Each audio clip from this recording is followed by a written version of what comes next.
Were I a person without a genetic predisposition to a gambling addiction, I'd put money on the fact that a good chunk of you watching this video have written fanfiction at some point in your life. Which makes sense because it's a fun, free, and fascinating way to engage with your favorite media. In the 90s, Trekkies continued their long legacy of writing fic, now based on the illuminating characters of Bashir and Garak. Some notable authors of the time include Yavanna, Janice C., and character actor Andrew Robinson. Welcome to Track Record. I'm your host Rebecca, and today we're going to be talking about how Andrew Robinson became possibly the highest paid fanfiction writer of the 90s.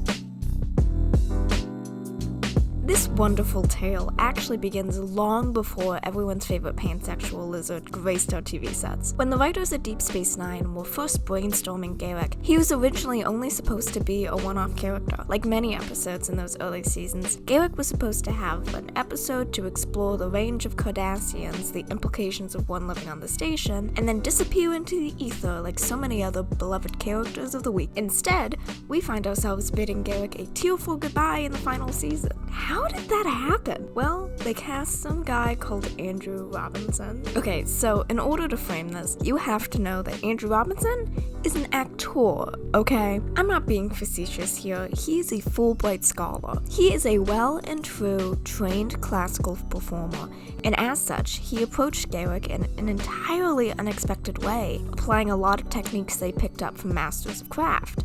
One such technique that was very popular in theater at the time was to write a journal from the perspective of your character to get a feel for their motivations and how you believe they have gotten to that point where they're at, etc., etc. If the character doesn't have a backstory, give them one.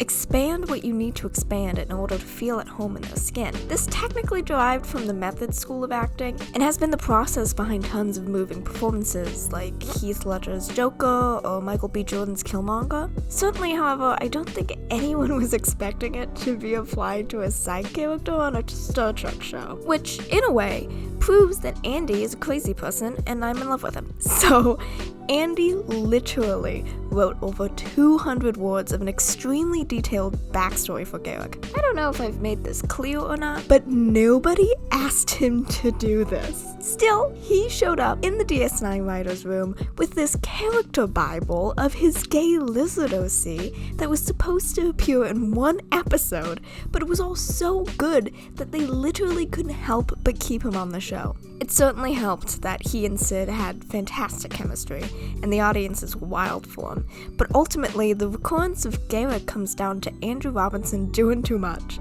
They wanted a relationship for the Dr. Bashir character, and they thought at the beginning that this would be an interesting relationship for Bashir, but they weren't going to go any further with it if it didn't work out between the two actors, if there wasn't a certain amount of chemistry. I mean, from the moment we started acting together, I mean, that was no longer an issue. I mean, and they actually loved this stuff with Sid and I.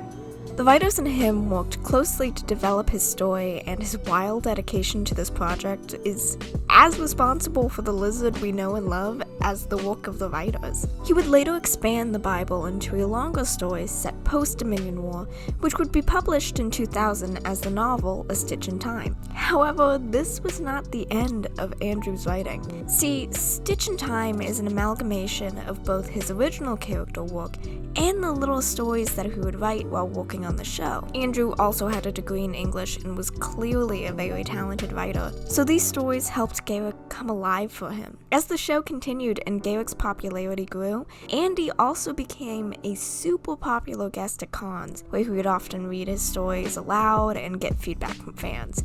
You know, like fanfiction writers did. There's not a ton of videos of this online, since the 90s was still very much in the middle of the VHS versus digital crossover, but if any of you went to these cons and saw any of these live readings, please comment with anything you remember, because I would love to know everything about this. See, Andrew's writing became a thing of legend, and only helped endear him to fans. And I should say he was not the only actor who was writing their own material.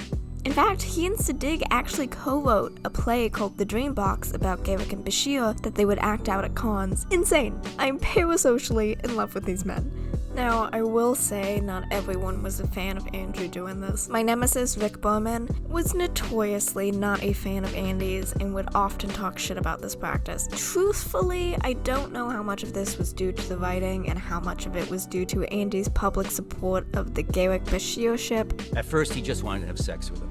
And I won't make any bets here. Again, the genetic predisposition. However, other writers, producers, and showrunners were quite the opposite, finding Andy's dedication to Garak inspiring and encouraging him to continue. I mean, somebody had to greenlight Stitch in Time's publication. Pocketbooks? Gay allies? I find it wonderful that Andrew connected with Star Trek deeply enough to be inspired to write more. And I think it's great that both him and Sid continue to have this deep love and reverence for the characters.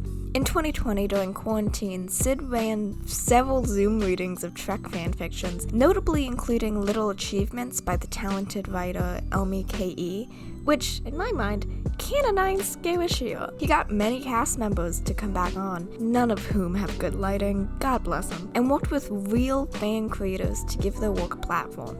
It's stories like this that legitimize my adoration for DS9 and make me immaturely thrilled knowing these actors loved the work they were doing so much that they wanted to continue it for free. So, next time you're feeling a little silly for staying up past 3 a.m. to edit your Jadzia/Kira Pacific Rim AU, remember, it's what Andrew Robinson would have wanted. Still wants. He's still alive. Why did I say it like that?